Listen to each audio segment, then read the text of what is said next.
In this video, I'm going to reveal the 5 proven Pokemon investing rules and why ignoring them could be a costly mistake. So Pokemon investing as a term has been something that hasn't exactly had the easiest path to acceptance. But honestly, there is a truth that needs to be shared, and that is that a lot of Pokemon cards and products have quietly outperformed a lot of traditional investments, and now people have really caught on. Though, I think it should be said, if you're thinking about just buying Pokemon cards because you think they're going to be worth hundreds of dollars, it's not really the best decision. Like anything in life, you do need a strategy, and I'm going to speak more about strategies in just a second, though it's very important that if you are going to be investing in collectibles, that you also have some knowledge on what you're purchasing and not just buying whatever you hear online or what you hear from any YouTubers, and yes, that includes myself. It's very important to do your own research. Though the first area we need to focus on is understanding the power of sealed product. Sealed product is one of the most common things you're going to hear about in terms of the Pokemon investing space. The reason why sealed product has such a high amount of love,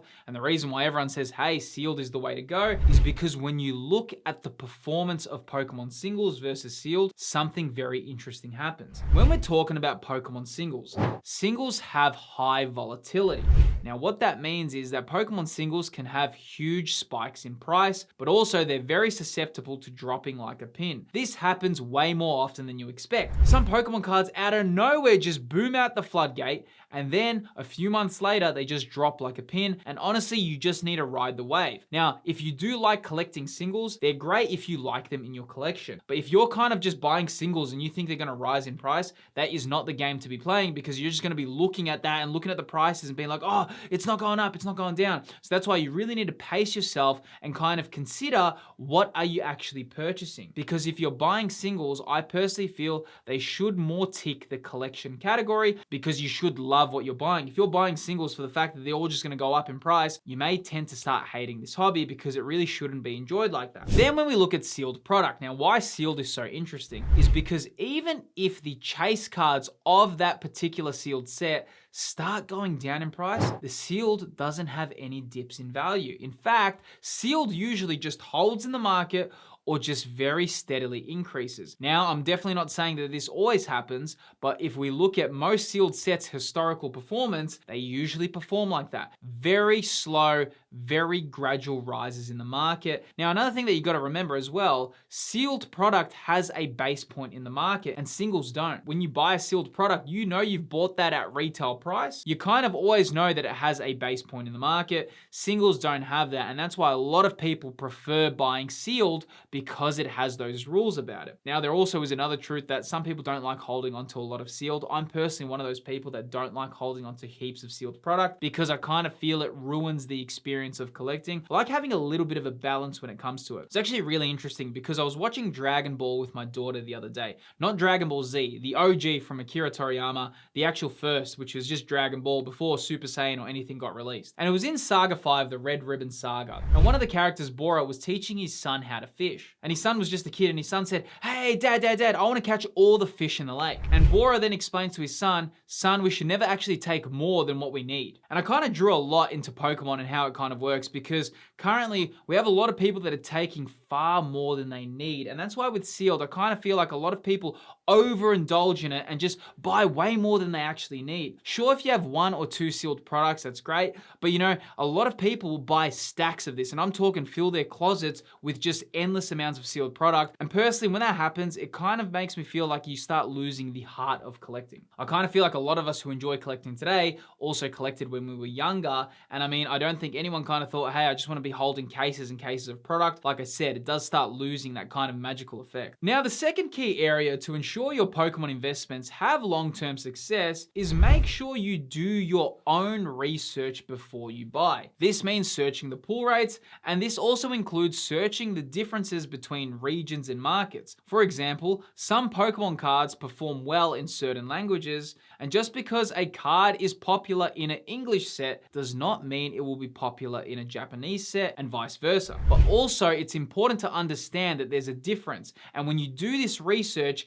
you can then learn more about the hobby. Don't make the mistake of thinking if something is popular for one region, that it means it's going to be the same in the other region. Though while we are speaking about Japanese Pokemon cards, I do want to cover today's video sponsor, which is ZenMarket. Now, ZenMarket is a Japanese proxy service which makes it easy to purchase items from Japan. So if you love chasing Japanese exclusive Pokemon cards or sealed booster boxes, ZenMarket lets you buy directly from sites like J Direct Items Auctions, Rakuten, Amazon Japan, and a bunch of others, even if the sellers don't ship overseas. ZenMarket purchases the items on your behalf and have the items sent to their warehouse in Osaka. Once everything arrives, they bundle your order and ship them straight to your door. With new Japanese sets like Mega Symphonia and Mega Brave, which have recently been released in Japan, it becomes a very useful site if you collect Japanese Pokemon cards. And I think the best part about it is how beginner friendly the site is. You don't need to know Japanese, and the layout makes it very easy to navigate for the Pokemon cards that you're looking for, so you don't get overwhelmed. Now, what's awesome, if you want to try ZenMarket out, feel free to sign up using my link and promo code, and you'll get a free 1,000 ZenPoints on sign up. That's 1,000 yen off your international shipping. You can find all the details and promo codes in the video's description, but as I said, researching is super important. There's a lot to say when you research a particular set. There is so much to learn about Pokemon cards. You have pull rates, you have what is fan demand, you have how rare a certain card is as well. Now also, you got to remember as well, if something makes sense logically, it doesn't mean it kind of makes sense in the market as well. For example, hyper rare cards, which are the gold cards from most sets, these are technically the rarest Pokemon cards in any set. Any gold cards have the most challenging pull rates, but when it comes to the pricing, it doesn't really reflect that. I mean, even when you look at Surging Sparks and you have the hyper rare Pikachu versus the special illustration rare, the hyper rare Pikachu is far more rare and far more challenging to pull, yet it gets nowhere near the price point of the special illustration rare. So this can be a bit of a learning curve for people who enter, because they might say, hey, isn't it about what's rare? And that's not really the case. But then when we look at something like Black Bolt and White Flare, the monochromatic cards are far more rare to pull than any of the special illustration rares, yet they get a higher price. And it probably doesn't make sense logically, but that's kind of the nuances that come through collecting. There's a lot of this that happens, and the only way to really understand it is by involving yourself in the hobby and kind of just learning how it operates. So not everything starts to make sense, on face value, but when you kind of learn more about the hobby, it just sort of clicks. Now, moving on to the third key area, it is making sure that you segment your purchases between collection and investment. So when it comes to purchasing chase cards or singles, I very rarely buy that with the idea that it's an investment in mind. If I do buy a PSA 10 slab or a single that I really like, it is always strictly in my collection. And I usually have a big split of what I invest in versus what I collect in. Before this whole huge scalping thing happened and, the insanity of Scarlet and Violet era, I used to actually get more like 3 sealed products. But recently, because it's so expensive to buy some, I usually only buy 1 to 2. But I always make that distinction before I buy. Something is for my collection, something is for my investment. Now, the reason why I'm confident in investing in collectibles is because I understand them quite well. Wait, what does that matter? Well, it's pretty simple, because I remember learning from a mentor one day, and he explained to me that you should only invest in things that you truly understand. Now, I actually understand Pokemon cards super well, so I'm super confident when I purchase my collectibles. I don't have any doubt because I know this area so well. But then if I look into another kind of more mainstream investing form, I don't actually understand those that well. Sure, if I did the research and I read the books and, I did a few courses, I'd probably get up to speed. But because I'm not there yet, I don't have that specific knowledge. Whereas for Pokemon and, Pokemon Collectibles or Dragon Ball Collectibles or even Yu-Gi-Oh!, I do have a level of specific knowledge that's only been given to me because I've spent years learning it, okay? So that makes me a bit more confident with my purchases. That's why the same thing, the whole reason why a lot of people like collecting or investing in collectibles is because they're kind of a breakaway from the whole, traditional forms of investing. There's something that's kind of like a relic from your childhood, and they kind of make it a bit more interesting. But then again, don't just go down the whole investment route. I personally think it's much better to kind of hold it like 70% collection, 30% investment, because it is likely that a lot of your personal collection will just rise naturally as the hobby continues to grow, but that's not guaranteed. But you also have to have that mindset that, hey, if I buy something and it's in my collection, Do I care if it rises or dips? That's why it's very, very important if you do buy a chase card or, a PSA 10 of a certain card that's super expensive, make sure you genuinely love the card in your collection and you're not just doing it to kind of like think, oh, it's going to just blow up in value one day. Now, something to note, it's really important to learn Pokemon as a franchise. So for example, I do collect a few TCGs, but I don't just jump on TCGs that are just booming or hyping if I don't have a connection to them. For example, I love collecting Dragon Ball, but also I understand Dragon Ball probably on the same level as I understand Pokemon. So to me, it's a great way to mix my knowledge into the TCG aspect. Same goes for Pokemon. I love the games, I love the lore, and I love the history. And the knowledge that I've kind of learned over the years, I can make decisions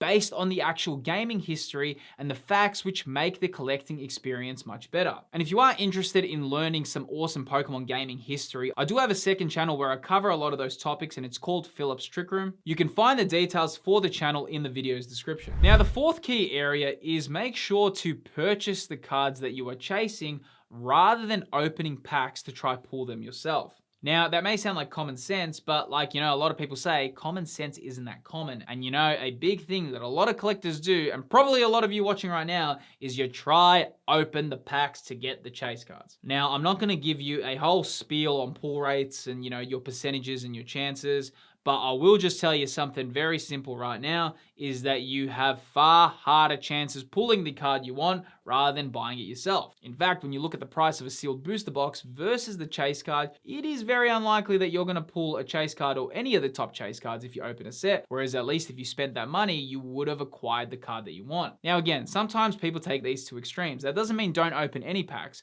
but also it's kind of have a limit, because some people will just open hundreds and hundreds of packs chasing the card, because there is that thing that a lot of people say that if you do pull the card that you're chasing, it's much better than purchasing it yourself, which everyone agrees with as well.